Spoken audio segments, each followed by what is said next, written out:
ನಮಸ್ಕಾರ ಅಭ್ಯರ್ಥಿಗಳೇ, welcome to Smile Talk paramedical channel. 2025-26ನೇ ಸಾಲಿನಲ್ಲಿ PUC ಸೈನ್ಸ್ ಕಂಪ್ಲೀಟ್ ಆಗಿದ್ದು, ನೀವೇನಾದರೂ BPT ಬ್ಯಾಚುಲರ್ ಆಫ್ ಫಿಸಿಯೋಥೆರಪಿ ಅಥವಾ ಫಿಸಿಯೋಥೆರಪಿಸ್ಟ್ ಕೋರ್ಸ್ಗಳನ್ನು ನೀವು ಮಾಡಬೇಕು ಅಂತ ಬಯಸಿದ್ದಲ್ಲಿ ನಮ್ಮ ಚಾನಲ್ ನಿಮಗೆ ಸಹಾಯ ಮಾಡುತ್ತೆ. ಎಂದಿನಂತೆ ನಿಮ್ಮ ಒಂದು ಕಾಮೆಂಟ್ಗಳನ್ನು ಓದಿ ಅದಕ್ಕೆ ಸಂಬಂಧಿಸಿದಂಥ ಮಾಹಿತಿನ ಕೊಡಲಿಕ್ಕೆ ಪ್ರಯತ್ನವನ್ನು ಕೂಡ ಮಾಡ್ತೇನೆ. ಚಾನಲ್ಗೆ ಹೊಸಬರಾಗಿದ್ದರೆ ಚಾನಲ್ ಸಬ್ಸ್ಕ್ರೈಬ್ ಮಾಡಿಕೊಳ್ಳಿ. ಮತ್ತು ನಿಮ್ಮಲ್ಲಿ ಡೌಟ್ ಇದ್ದರೆ ಕಾಮೆಂಟ್ಸ್ ಹಾಕೋದನ್ನು ಮರಿಬೇಡಿ. ಏನಂದರೆ ಈ ವಿಡಿಯೋದಲ್ಲಿ ಏನು ಮಾಹಿತಿ ಇದೆ ಅಂತಂದರೆ, BPT ಕೋರ್ಸ್ ಮಾಡಬೇಕಂತಂದರೆ ಏನಾದರೂ ಎಂಟ್ರೆನ್ಸ್ ಎಕ್ಸಾಮ್ ಇರುತ್ತಾ ಕರ್ನಾಟಕದಲ್ಲಿ? ನೀವು ಪ್ರೈವೇಟ್ ಆಗಿರ್ಬೋದು, ಗೋರ್ಮೆಂಟ್ ಸೀಟ್ಗಳನ್ನು ಪಡ್ಕೋಬೇಕಂದ್ರೆ ಯಾವುದಾದ್ರೂ ಎಂಟ್ರೆನ್ಸ್ ಎಕ್ಸಾಮ್ ಬರೀಬೇಕಾ, ಅಥವಾ ನಾನು ನೀಟ್ ಅಪಿಯರ್ ಆಗಿದ್ದೀನಿ ಈ ವರ್ಷ, ನೀಟನ್ನು ಕೂಡ ಬರೀಬೇಕಾ, ಅಥವಾ KCET ಎಕ್ಸಾಮ್ ಬರೀಬೇಕಾ ಅಂತ ನಿಮ್ಮ ಪ್ರಶ್ನೆ ಆಗಿದ್ದರೆ ಅದಕ್ಕೆ ವಿಡಿಯೋ ಇರುತ್ತೆ. ಯಾವ ಎಕ್ಸಾಮು ಕೂಡ ಇರುವುದಿಲ್ಲ.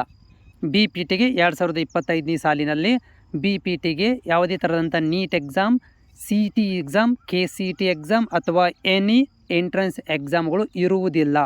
ಇದು ಪ್ಯೂರ್ ಆಗಿ ನಿಮ್ಮ PUCಯ ಫಿಸಿಕ್ಸ್, ಕೆಮಿಸ್ಟ್ರಿ, ಬಯಾಲಜಿ ಇವುಗಳ ಅಂಕಗಳ ಆಧಾರದ ಮೇಲೆ BPT ಕೋರ್ಸನ್ನು ಪ್ರತಿ ವರ್ಷವೂ ಕೂಡ ಏನು ಮಾಡ್ತಾರೆ ಅಂತಂದರೆ ನೀಡುತ್ತಾರೆ. ರ್ಯಾಂಕ್ಗಳನ್ನು ಕೊಟ್ಟು PUC ಪರ್ಸೆಂಟೇಜ್ ಬೇಸಿಸ್ ಮೇಲೆ BPT ಕೋರ್ಸ್ಗಳನ್ನು ನಿಮಗೆ ಕೊಡ್ತಾರೆ.